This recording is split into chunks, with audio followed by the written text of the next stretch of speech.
കവിഞ്ഞൊഴുകുമി അനുഗ്രഹം നിറഞ്ഞൊഴുകുമി അനുഗ്രഹം കവിഞ്ഞൊഴുകുമി അനുഗ്രഹം നിറഞ്ഞൊഴുകുമി അനുഗ്രഹം എൻ പാപം ശാപം ഒഴുകി ദൂരയാ ഞാൻ സൗഖ്യമാ നീതിയാ ദൈവ പൈതലാ യേശുവിൻ സ്വന്തം. കവിഞ്ഞൊഴുകുന്ന അനുഗ്രഹത്തിലേക്ക് നിങ്ങൾക്കേവർക്കും സ്വാഗതം. ഇന്ന് കർത്താവിൻ്റെ ദാസൻ തങ്കു ബ്രദറിൻ്റെ ഇന്നലെ നമ്മൾ കേട്ട ആ മെസ്സേജിൻ്റെ തുടർന്നുള്ള ഭാഗങ്ങളാണ് നമ്മൾ ഇപ്പോൾ കേൾക്കാൻ പോകുന്നത്. കഴിഞ്ഞ ദിവസം നമ്മൾ കേട്ടു ദൈവത്താൽ നടത്തപ്പെട്ട അനേകരുടെ ചരിത്രങ്ങൾ. അബ്രഹാം മുതൽ പുതിയ നിയമ സഭയിലെ അപ്പോസ്തലന്മാർ വരെയുള്ള അവർ ദൈവത്തിൽ വിശ്വസിച്ച് അനുഗ്രഹിക്കപ്പെട്ട് അത്ഭുതകരമായി അവരെ ദൈവം നടത്തിയ ചരിത്രം, അതിൻ്റെ സാക്ഷ്യം നമ്മൾ കഴിഞ്ഞ ദിവസം കേട്ടു. ഇന്നെന്നെ കേൾക്കുന്ന ഓരോരുത്തരോടും എനിക്ക് ഒന്നേ പറയാനുള്ളൂ, നമ്മൾ വിശ്വസിച്ചാൽ ദൈവത്തിൻ്റെ മഹത്വം നമ്മൾ കാണും. അവരെ നടത്തിയ അതേ ദൈവത്തിലാണ് നിങ്ങളും ഞാനും വിശ്വസിക്കുന്നത്. ദൈവത്തിന് ഒരു മുഖപക്ഷവുമില്ല. ഇന്ന് നമുക്കൊന്ന് വിശ്വസിക്കാൻ പ്രിയപ്പെട്ടവരെ, എൻ്റെ വിഷയത്തിൻ്റെ മേൽ കർത്താവ് അത്ഭുതം ചെയ്യും. ഞാനിന്ന് ഭാരപ്പെടുന്ന ആ പ്രശ്നത്തെ കർത്താവ് വിടുവിക്കും. ഇന്ന് ഞാൻ അനുഭവിക്കുന്ന നിന്ദയും ദുഷിയും പരിഹാസവും എല്ലാം കർത്താവ് മാറ്റി മറ്റുള്ളവരുടെ അനുഗ്രഹമാക്കി, മറ്റുള്ളവരുടെ മുമ്പിൽ എന്നെയും കർത്താവ് ഒരു അത്ഭുത സാക്ഷിയാക്കി മാറ്റും എന്ന് ഒന്ന് വിശ്വസിക്കുക. വിശ്വസിച്ചാൽ നമ്മുടെ ജീവിതത്തിൽ വലിയ വിടുതലുകൾ കർത്താവ് ചെയ്യും. നമുക്കിന്നത്തെ ആ സന്ദേശത്തിലേക്ക് നമുക്ക് പ്രവേശിക്കാം. ഇന്നത്തെ ഈ മെസ്സേജ് നിങ്ങളുടെ കാഴ്ചപ്പാടുകളെ തന്നെ മാറ്റുന്നതിന് മുഖാന്തരമാകട്ടെ എന്ന് ഞാൻ പ്രാർത്ഥിക്കുകയാണ്. God bless you. യഥാർത്ഥമായി നിത്യതയെ കണ്ടവൻ ഈ ലോകത്തിൽ എന്തൊക്കെ കഷ്ടത വന്നാലും, ഈ ലോകത്തിലെ എന്തൊക്കെ കർത്താവ് സുവിശേഷം നിമിത്തം എന്തൊക്കെ പ്രതികൂലം വന്നാലും തനിക്കൊരു കാര്യം അറിയാം, ഇതിനേക്കാളും മെച്ചപ്പെട്ടൊരു യാത്ര, മെച്ചപ്പെട്ടൊരു പിതൃദേശം, മെച്ചപ്പെട്ടൊരു ഭവനത്തിലേക്കാണ് ഞാൻ യാത്ര ചെയ്തുകൊണ്ടിരിക്കുന്നത്. ആ പ്രത്യാശ ഉള്ളവർക്കായി ഞാൻ കർത്താവിനെ സ്തോത്രം ചെയ്യുന്നു. ദൈവത്തെ സ്നേഹിക്കുന്നവർക്ക് ഈ വഴി കണ്ടുകൊണ്ടിരിക്കും. അതുകൊണ്ടാണ് ഈ രണ്ടും അടിസ്ഥാനം കർത്താവിനോടുള്ള സ്നേഹമാണ്. എന്നിട്ട് പറയാണ്, വായിച്ചേ, അവർ വിട്ടുപോകുന്നതിനെ ഓർത്തുവെങ്കിൽ മടങ്ങിപ്പോകുവാൻ ഇട ഉണ്ടായിരുന്നുവല്ലോ. അവരോ അധികം നല്ലതിനെ എല്ലാരും ചേർന്ന് പറഞ്ഞേ, അവരോ അധികം നല്ലതിനെ. ഓർത്തെ, ഇവരെ കുറിച്ച് ഒരു ഇൻട്രഡക്ഷനൂടെ ഞാൻ പറയാം. ഇവര് ഒരിക്കലും ഈ നിങ്ങളുടെയും എന്റെയും പോലെ പ്രത്യാശയുള്ള ജനമല്ലായിരുന്നു. ഉണ്ടാകേണ്ട കാര്യമില്ല. കാരണം ഒന്ന്, അവർ ദൈവത്തിന്റെ മന്ദിരങ്ങളല്ല. ഞാനും നിങ്ങളും ദൈവത്തിന്റെ മന്ദിരങ്ങളാണ്. അവരുടെ ഉള്ളിൽ പരിശുദ്ധാത്മാവ് വസിക്കുന്നില്ല. നിങ്ങളുടെ ഉള്ളിലും എൻ്റെ ഉള്ളിലും പരിശുദ്ധാത്മാവ് വസിക്കുന്നവരാ. അവര് ദൈവത്തിന്റെ മക്കളല്ല, വേലക്കാരാ. ഹല്ലേലൂയ. നിങ്ങളും ഞാനും അങ്ങനെയല്ല, ദൈവത്തിന്റെ അവകാശിയ മക്കൾ മാത്രമല്ല, അവകാശിയ, ക്രിസ്തുവിന്റെ കൂട്ടവകാശിയ. ആ ഉറപ്പുള്ളവർക്കായി ഞാൻ കർത്താവിനെ സ്തോത്രം ചെയ്തു. ഹല്ലേലൂയ. താഴോട്ട് വായിക്കാം, പെട്ടെന്ന് വായിക്കാം. അവരോ അധികം നല്ലതിനെ സ്വർഗീയമായതിനെ തന്നെ കാംക്ഷിച്ചു. ആകയാൽ ദൈവം അവരുടെ ദൈവമെന്ന് വിളിക്കപ്പെടുവാൻ കുറിച്ച് ദൈവം പറയാ, ഞാൻ അവരുടെ ദൈവമാ എന്ന് വിളിക്കപ്പെടുവാൻ ലജ്ജിക്കുന്നില്ല. ദൈവം പോൽ സർവശക്തനായ ദൈവം ലജ്ജിക്കുന്നില്ല. അതാണ് അവൻ തന്നിൽ ഏകാക ചിത്തന്മാരെ അന്വേഷിച്ച് തന്റെ കണ്ണ് ഊഴാടിക്കൊണ്ടിരിക്കുന്നു എന്ന് പറയുന്നു. ഹല്ലേലൂയ. നിങ്ങളും ഞാനും ഏത് ഭവനത്തിലാണോ, ഏത് ദേശത്തിലാണോ, എവിടെയാണോ നിന്നെ ആക്കിയിരിക്കുന്നത്, അതെല്ലാം ദൈവത്തിന്റെ മാസ്റ്റർ പ്ലാന്റെ ഒരു ഭാഗമാണ്. ഹല്ലേലൂയ. അതെന്തിനാന്ന് ചോദിച്ചാൽ അവന്റെ മഹത്വത്തിന്റെ പുകഴ്ചയ്ക്ക്. അടുത്തിരിക്കുന്ന ആളിന് തൊട്ട് പറയണം, യേശുവിന്റെ മഹത്വത്തിന്റെ പുകഴ്ചയ്ക്കാണ് എന്നെ ആക്കി വെച്ചിരിക്കുന്നത്. ചേർന്ന് കർത്താവിനെ സ്തോത്രം ചെയ്യാം. ഒരു വലിയ ഓട്ടം, ഒരു വലിയ പ്ലാൻ കർത്താവ് എന്നെ കുറിച്ച് ആഗ്രഹിക്കുന്നു. എഫീഷ്യർക്ക് എഴുതിയ ലേഖനം 1-ാം അധ്യായത്തിലേക്ക് നമ്മൾ പോകുവാണ്. എഫീഷ്യർക്ക് എഴുതിയ ലേഖനം 1-ാം അധ്യായം അതിന്റെ 3-ാമത്തെ വാക്യം മുതൽ വായിക്കപ്പെടുന്നു. ശ്രദ്ധിക്കുക. സ്വർഗത്തിലെ സകല ആത്മീയ അനുഗ്രഹത്താലും സ്വർഗത്തിലെ സകല ആത്മീയ പറഞ്ഞിട്ട് സ്വർഗത്തിലെ സകല ആത്മീയ അനുഗ്രഹത്താലും ശകലമല്ല ആത്മീയ അനുഗ്രഹത്താൽ നമ്മെ ക്രിസ്തുവിൽ അനുഗ്രഹിച്ചിരിക്കുന്ന ഒന്ന് പറയണം, എന്നെ യേശു ക്രിസ്തുവിൽ അനുഗ്രഹിച്ച് കഴിഞ്ഞിരിക്കുക. ഒന്നുകൂടെ, എന്നെ യേശു ക്രിസ്തുവിൽ അനുഗ്രഹിച്ച് കഴിഞ്ഞിരിക്കുക എന്ന് പറഞ്ഞാൽ എൻ്റെ ജീവിതത്തിന് വേണ്ടിയ മുഴുവൻ ഒരുക്കിയിട്ടാണ് എന്നെ ഈ ഭൂമിയിൽ അയച്ചത് തന്നെ.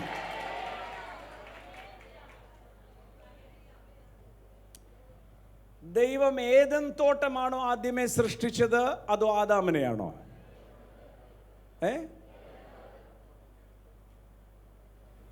ഇല്ല, ആദ്യമേ എന്ത് ചെയ്തു? ആദാമിനെ സൃഷ്ടിച്ചു, നോക്കി നിന്നു, ശ്വാസം കിട്ടാതെ ഞെട്ടിയപ്പോൾ ഓക്സിജൻ സൃഷ്ടിച്ചു, രാത്രി ഇരുട്ട് തപ്പി നടന്നപ്പോൾ അന്ന് ഒരു സൂര്യൻ. അങ്ങനെയാണോ ദൈവം ചെയ്തത്? അല്ല. വേണ്ടിയതെല്ലാം സൃഷ്ടിച്ച് കഴിഞ്ഞ് ആദാമിനെ സൃഷ്ടിച്ചു. അതാണ് അവിടെ എഴുതിയിരിക്കുന്നത്. അടുത്ത വാക്യം വായിക്കും പിടികിട്ടും. സ്വർഗത്തിലെ സകല ആത്മീയ അനുഗ്രഹത്താലും നമ്മെ ക്രിസ്തുവിൽ അനുഗ്രഹിച്ചിരിക്കുന്ന നമ്മുടെ കർത്താവായ യേശു ക്രിസ്തുവിന്റെ ദൈവവും പിതാവുമായവൻ വാഴ്ത്തപ്പെട്ടവൻ നാം തന്റെ സന്നിധിയിൽ വിശുദ്ധരും നിഷ്കളങ്കരും ആകേണ്ടതിന് അവൻ ലോകസ്ഥാപനത്തിന് മുൻപേ നമ്മെ അവനിൽ തിരഞ്ഞെടുക്കുകയും ലോകസ്ഥാപനത്തിന് മുമ്പേ എന്നെ തിരഞ്ഞെടുക്കുന്നതിന്റെ മുൻപായി ആദ്യമേ ചെയ്തത് എനിക്ക് വേണ്ടിയ അനുഗ്രഹം മുഴുവൻ റെഡിയാക്കി. Before my plan started, ഈ ലോകത്തിൽ ലോകസ്ഥാപനത്തിന് മുമ്പേ ഇന്ന തീയതിയിൽ ഇന്ന കുടുംബത്തിൽ ഞാൻ ജനിക്കണമെന്ന പ്ലാൻ ഉണ്ടാക്കുന്നതിൻ്റെ സമയത്ത് തന്നെ എനിക്കുള്ള വഴിയും റെഡിയാക്കി, എനിക്ക് വഴിക്ക് വേണ്ടിയ മുഴുവൻ കാര്യം ഒരുക്കിയതിന് ശേഷമാണ് എന്നെ ഭൂമിയിൽ ജനിപ്പിച്ചത്. എന്തിന്? അവൻ്റെ സ്നേഹത്തിൽ നിഷ്കളങ്കരും ആയിത്തീരാനല്ല, അവൻ്റെ സ്നേഹത്തിൽ നമ്മൾ എങ്ങനെ ആയിരിക്കണം? നിഷ്കളങ്കരും വിശുദ്ധരുമായിരിക്കണം. ഹല്ലേലൂയ. അവൻ്റെ സന്നിധിയിൽ എന്ന് പറയുമ്പോൾ യേശുവിനോടുള്ള എൻ്റെ സ്നേഹം നിഷ്കളങ്കവും വിശുദ്ധിയുള്ള എന്ന് പറഞ്ഞാൽ എന്താ? വിശുദ്ധിയുടെ അർത്ഥം സെപ്പറേറ്റഡ്, വേർതിരിഞ്ഞ. ഉദാഹരണം പറഞ്ഞാൽ, ഭാര്യയ്ക്ക് തൻ്റെ ഭർത്താവിനോടുള്ള സ്നേഹം വിശുദ്ധമാണ് എന്ന് പറഞ്ഞാൽ ആ സ്നേഹം മക്കൾക്ക് പോലും കൊടുക്കത്തില്ല. ഭർത്താവിനോടുള്ള സ്നേഹം നിഷ്കളങ്കമാണ്. ഭർത്താവിൽ നിന്നും എന്തോ കിട്ടാനല്ല സ്നേഹിക്കുന്ന ഭാര്യ, തൻ്റെ എല്ലാം അങ്ങോട്ട് കൊടുക്കുന്നതാ സ്നേഹം. അതുപോലെ ആയിരിക്കണം നമ്മുടെ സ്നേഹം കർത്താവിനോട്. ആ സ്നേഹം മറ്റുള്ളവർ കാണണം. എനിക്ക് കർത്താവിനോടുള്ള സ്നേഹം ലോകത്തിൽ വേറെ ആർക്കും ആ സ്നേഹം ഞാൻ കൊടുക്കത്തില്ല.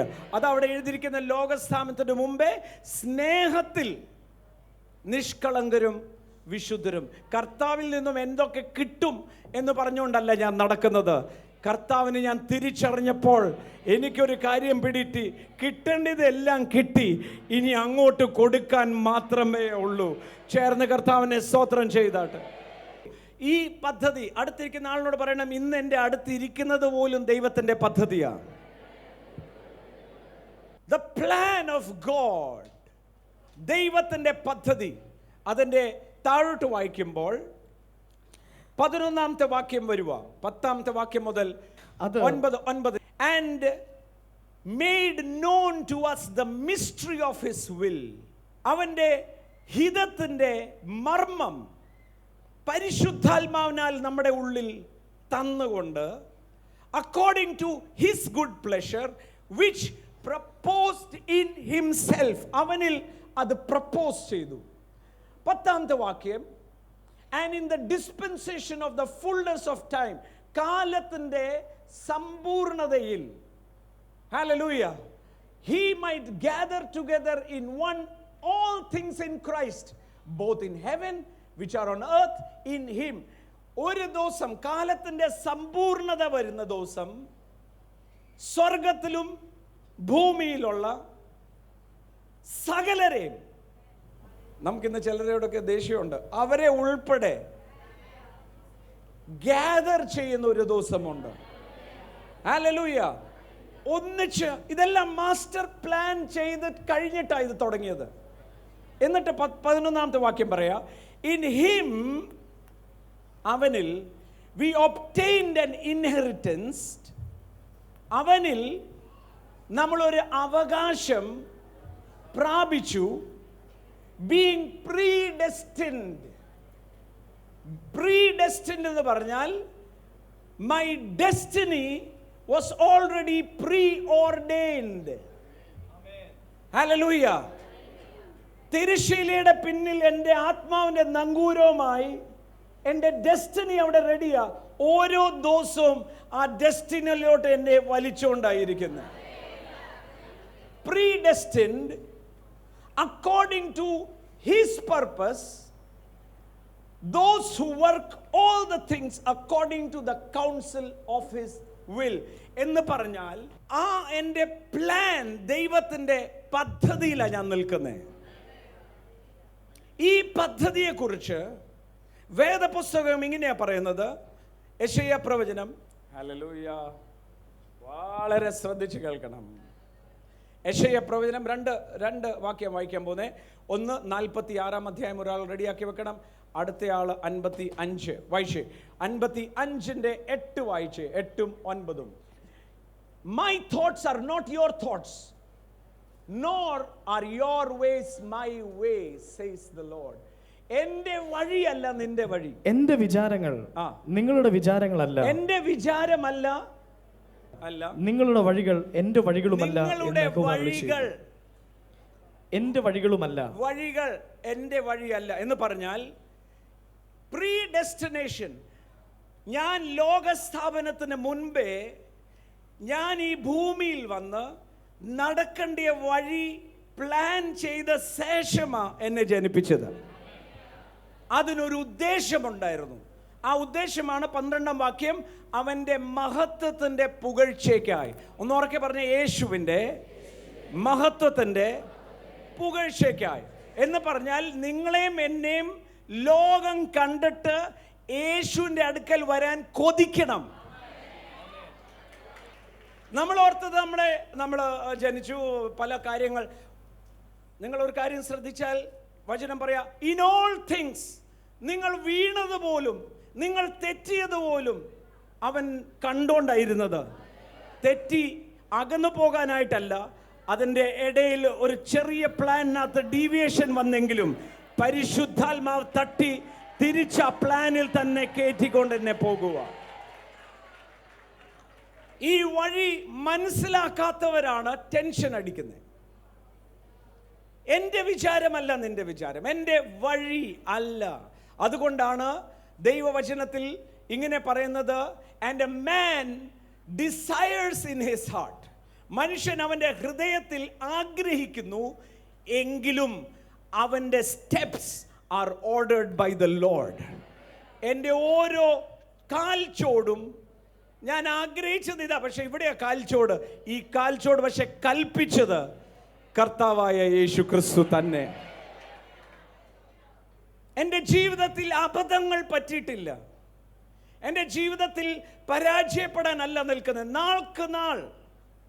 അതാണ് ശിശുവായിരുന്ന പോലെ സംസാരിച്ച് ചിന്തിച്ചു. പക്ഷെ താഴെ പറയാ, ഇപ്പൊ ഞാൻ നിഴൽ പോലെ ഇത് കാണുന്നത്, പക്ഷെ ഒരു ദിവസം ഞാൻ തിരിഞ്ഞു നോക്കുമ്പോൾ അപ്പോഴാണ് ഞാൻ അത്ഭുതപ്പെട്ട് പറയുന്നത്, ഓരോരുത്തരെയും ഓരോ സ്ഥാനത്ത് കൊണ്ട് നിർത്തി ഈ വഴിയിൽ എന്നെ നടത്തുക തന്നെയായിരുന്നു ചെയ്യുന്നത്. എന്തിനായിരുന്നു? അവൻ്റെ മഹത്വത്തിൻ്റെ പുകഴ്ചയ്ക്ക് വേണ്ടി. വായിച്ചേ. My thoughts are not your thoughts. വായിച്ചേ. എന്റെ വിചാരങ്ങൾ നിങ്ങളുടെ വിചാരങ്ങളല്ല, നിങ്ങളുടെ വഴികൾ എന്റെ വഴികളുമല്ല എന്ന് യഹോവ അരുളി ചെയ്യുന്നു. ആകാശം ഭൂമിക്ക് മീതെ ഉയർന്നിരിക്കുന്നത് പോലെ എന്റെ വഴികൾ നിങ്ങളുടെ വഴികളിലും എന്റെ വഴികൾ നിങ്ങളുടെ വഴികളോ എന്റെ വിചാരങ്ങൾ നിങ്ങളുടെ വിചാരങ്ങളിലും ഉയർന്നിരിക്കുന്നു. ഒന്ന് ഉറക്കെ പറയണം. എന്നെ കുറിച്ചുള്ള ദൈവത്തിന്റെ പദ്ധതി ഉയർന്നായിരിക്കുന്നത്. എന്റെ ഈ മണ്ടം ബുദ്ധിക്ക് അത് പിടികിട്ടത്തില്ല. അതുകൊണ്ട് ആ വചനം പറയുന്നത്, ദൈവത്തെ സ്നേഹിക്കുന്നവർക്ക് ദൈവം ഒരുക്കി വെച്ചിട്ടുള്ളത് എങ്ങനെയാ ഒരുക്കി വെച്ചത്? മുൻ നിർണയ പ്രകാരം ഒരുക്കി വെച്ചിട്ടുള്ളത്. ഒരു കണ്ണും കണ്ടിട്ടില്ല, ഒരു ചെവിയും കേട്ടിട്ടില്ല, ഹൃദയത്തിൽ നിരൂപിച്ചിട്ട് പോലുമില്ല. അടുത്തിരിക്കുന്ന ആളിനോട് പറയണം, അബദ്ധത്താലല്ല സ്വർഗീയ വിരുന്ന് വന്നതെന്ന്. ദൈവം രക്ഷിക്കപ്പെട്ടവരെ ദിനംതോറും ഏത് സഭയിലാണ് നിങ്ങളും ഞാനും നിൽക്കേണ്ടിയെന്ന് പോലും ലോകസ്ഥാപനത്തിന്റെ മുൻപിലത്തെ മാസ്റ്റർ പ്ലാനാണ്. ചിലർ സഭ വിട്ടുപോകും. അവരുടെ ജീവിതത്തിൽ പിന്നെ ഫ്രൂട്ട്ഫുൾനെസ് ഉണ്ടാകുന്നില്ല, ഫലം കായ്ക്കുന്നില്ല. ദൈവമാക്കിയ പദ്ധതി വിട്ടുപോകും. അവരോർക്കുന്നത് ഇതിനേക്കാളും മെച്ചപ്പെട്ട എന്തുവാന്ന് അല്ല, പ്ലാൻ വിട്ടുപോകുക. ഞാനൊരു കാര്യം പറയാം, എന്നെ ജനിപ്പിക്കുന്നതിന് മുൻപേ അനുഗ്രഹം മുഴുവൻ ഒരുക്കിയിട്ടാണ് എന്നെ ജനിപ്പിച്ചത്. വഴി എന്നോട് പറഞ്ഞിട്ടില്ല, പക്ഷേ എത്താൻ പോകുന്നത് അവൻ്റെ മഹത്വത്തിൻ്റെ പുകഴ്ചയ്ക്കാന്ന് പറഞ്ഞു. ഒരു ഉദാഹരണം പറഞ്ഞാൽ,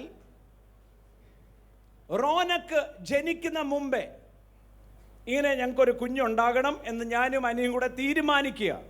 ജനിച്ചിട്ടില്ല, ജനിക്കുന്നതിന് മുമ്പേ. ഉടനെ ഞങ്ങൾ തമ്മിൽ സംസാരിച്ചിട്ട് പറയാണ്, റോനക്ക് ജനിക്കുമ്പോൾ അവന് പാലിന് ഇത്രയും രൂപ വേണ്ടി വരും.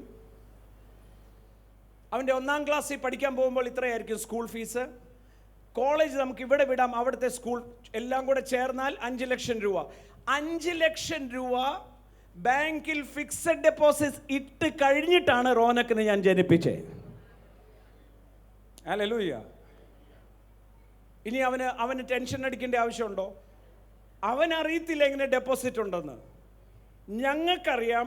ഇവന് വിദ്യാഭ്യാസത്തിന് വേണ്ടിയ മുഴുവൻ പൈസയും ഇവിടെ ഡെപ്പോസിറ്റ് ചെയ്തിട്ടാ ഇവനെ ജനിപ്പിച്ചത്. ഞാൻ ഇവനെ സ്കൂളിൽ വിടുക, കോളേജിൽ വിടുക. കോളേജിൽ പോയി പഠിക്കുന്നതിൻ്റെ പകരം തിയേറ്ററിൽ പോയി ഇരുന്നാൽ എൻ്റെ കുഴപ്പമാണോ? ആണോ? ഞാൻ എല്ലാം റെഡിയാക്കിയിട്ടാ വിട്ടിരിക്കുന്നത്. പോസ്റ്റ് ഗ്രാജുവേഷൻ വരെയുള്ള മുഴുവൻ പണം ഒരുക്കിയിട്ടാ ജനിപ്പിച്ചത്. ഇനി സ്കൂളിൽ പോയി ഉഴപ്പി തല്ലിയാൽ എൻ്റെ കുഴപ്പമല്ല. അതുപോലെ തന്നെയാ എൻ്റെ അനുഗ്രഹം മുഴുവൻ, ജീവനും ഭക്തിക്ക് വേണ്ടിയത് സകലതും ലോകസ്ഥാപനത്തിന് മുൻപേ ഒരുക്കിയിട്ടാ ജനിപ്പിച്ചത്. ഇനി ഞാൻ ചെയ്യേണ്ട ഒരൊറ്റ കാര്യമേ ഉള്ളൂ, എൻ്റെ വാക്ക് കേട്ട് ചെയ്യുന്നവൻ ബുദ്ധിമാന്മാൻ. അവൻ പാറയിന്മേൽ പണിതിരിക്കുന്ന മനുഷ്യനെ പോലെ. ചേർന്ന് കർത്താവിനെ സ്തോത്രം ചെയ്താട്ടെ. എന്നെ ദൈവമാക്കിയ സഭ ദൈവത്തിൻ്റെ പ്ലാനാ. എന്നെ ആക്കി വെച്ചിരിക്കുന്ന സ്ഥാനം ദൈവത്തിൻ്റെ പ്ലാനാ. അവിടെ ചിലപ്പോൾ എനിക്ക് കഷ്ടങ്ങൾ തോന്നിയേക്കാം, പക്ഷെ ആ കഷ്ടം നഷ്ടത്തിന് വേണ്ടിയല്ല, അവൻ്റെ മഹത്വത്തിൻ്റെ പുകഴ്ചയ്ക്ക് വേണ്ടി. അതാ വചനം പറയുന്നത്. ഇന്ന് നമ്മൾക്ക് പിടികിട്ടുന്നില്ല, പക്ഷെ അവന്റെ പ്രത്യക്ഷതയിൽ നമ്മൾ അവനെ പോലെ തന്നെ എല്ലാത്തിലുമായി തീരും. ചേർന്ന് കർത്താവിനെ സ്തോത്രം ചെയ്താട്ടെ. പ്രിയമുള്ളവരെ, വളരെ മനോഹരമായ ഒരു മെസ്സേജാണ് നമ്മളിപ്പോൾ കേട്ടത്. കർത്താവ് നാം ഇന്ന് അനുഭവിക്കുന്ന, നാം നടക്കുന്ന എല്ലാ വഴികളിലും കൂടെ നമുക്ക് മുമ്പായി നടന്നു എന്ന് കർത്താവിൻ്റെ ദാസനിൽ കൂടെ പരിശുദ്ധാത്മാവ് നമ്മളെ കേൾപ്പിച്ചു. എബ്രായലേഖനം 4-ാം അധ്യായത്തിൽ പറയുകയാണ്, അതുകൊണ്ട് കരുണ ലഭിപ്പാനും തത്സമയത്തെ സഹായത്തിനുള്ള കൃപ പ്രാപിപ്പാനുമായി നിങ്ങൾ ധൈര്യത്തോടെ കൃപാസിംഹാസനത്തിനടുത്തേക്ക് നിങ്ങൾ ചെല്ലുക. അതുകൊണ്ട് ചെല്ലാനാണ് പറഞ്ഞത്. എന്തുകൊണ്ടാണ്? നമ്മൾ വിശ്വസിക്കുന്ന കർത്താവ് അവൻ നമ്മുടെ ബലഹീനതയിൽ സഹതാപം കാണിപ്പാൻ കഴിയാത്തവനല്ല. എന്ന് പറഞ്ഞാൽ നമ്മൾ അനുഭവിക്കുന്ന ആ വിഷയത്തിൻ്റെ വേദന എന്താണെന്ന് കർത്താവിന് അറിയാം. നമ്മളിന്ന് സാമ്പത്തികമായും ശാരീരികമായും ഒക്കെ പ്രയാസം അനുഭവിക്കുമ്പോൾ അതിൻ്റെ ബുദ്ധിമുട്ട്, പ്രയാസം എന്താണെന്ന് യേശുവിന് നല്ലതുപോലെ അറിയാം. യേശു തൻ്റെ ജീവിതത്തിൽ, തൻ്റെ ശരീരത്തിൽ അതൊക്കെ അനുഭവിച്ചതാണ്. അതുകൊണ്ട് നമുക്ക് ധൈര്യത്തോടെ കർത്താവിൻ്റെ അടുത്തേക്ക് നാം ചെല്ലുമ്പോൾ കർത്താവിൻ്റെ കരുണ നമ്മുടെ മേൽ വരും, കർത്താവിൻ്റെ കൃപ നമ്മുടെ മേൽ വരും. നമുക്ക് പലപ്പോഴും തോന്നും, കർത്താവ് എൻ്റെ കാര്യങ്ങളൊന്നും അറിയുന്നില്ലേ? ഉണ്ട് പ്രിയപ്പെട്ടവരെ, എല്ലാം മുന്നമേ തന്നെ കർത്താവ് അറിയുന്നുണ്ട്. അവൻ്റെ പദ്ധതി പ്രകാരമാണ് അവൻ നമ്മളെ നിർത്തിയിരിക്കുന്നത്. അതുകൊണ്ട് ഇന്ന് നമുക്ക് ധൈര്യത്തോടെ കർത്താവിൻ്റെ സന്നിധിയിലേക്ക് നമുക്കൊന്ന് ചെല്ലാം, നമുക്കൊന്ന് പ്രാർത്ഥിക്കാം. ഇതുവരെ പലരുടെയും മുമ്പിൽ നമ്മൾ പോയി.